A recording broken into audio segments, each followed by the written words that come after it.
आजिर ए video आमे कथा हेबाकु जाउछु ओडिशा शिशु सेविका नियुक्ति 2025 विषय रे।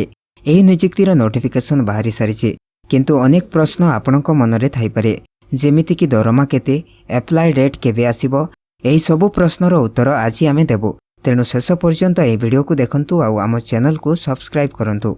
शिशु सेविका नियुक्ति 2025 पई नोटिफिकेशन बाहरी सारिछि। नोटिफिकेशन अनुसार ओडिशा रे 45,000 पोस्ट पई वैकेंसी बाहरिबो। तेबे दर्शक बंधु अनेक लोक दरमा विषय रे पचारुछंती। शिशु सेविका नोटिफिकेशन अनुसार वर्तमान दरमा अछि मासिक 3,000 टंका। आपण माने ठीक सुनिछंती, मात्र 3,000 टंका। यह सुनी अनेक लोक आश्चर्य हेउछंती, कारण उत्तर प्रदेश रे बाल बाटिका नियुक्ति रे दरमा अछि 10,313 टंका। तेबे ओडिशा रे एते कम दरमा काहेकि? अनेक भाई और भौणी माने कमेंट रे पचारुछंती जे एही दरमा बढ़िबो कि नाही। वर्तमान सुधा दरमा बढ़िबा विषय रे कोनोसी ऑफिशियल सूचना मिले नाही। जदि किछि नवा अपडेट आसे तेबे मु आपनकु गोटिए नवा वीडियो माध्यम रे जणाई देबी।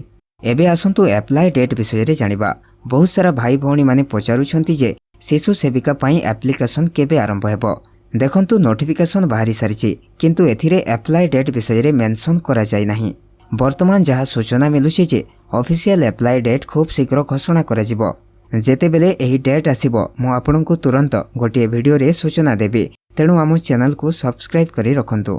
तेबे दर्शक बंधु ओडिशा शिशु सेविका नियुक्ति 2025 एक बड़ सुजोग अटे। हेले सैलरी आउ एप्लाई डेट विषय रे अनेक प्रश्न एबे भी रहिछि। जेते बेले कोनोसी नवा अपडेट आसीबो मु आपनकु निश्चित जणाई देबी। तेणु एही चैनल को सब्सक्राइब करी रखंतु। आउ कमेंट बॉक्स रे आपनको मतामत कोन जणांतु। जय जगन्नाथ।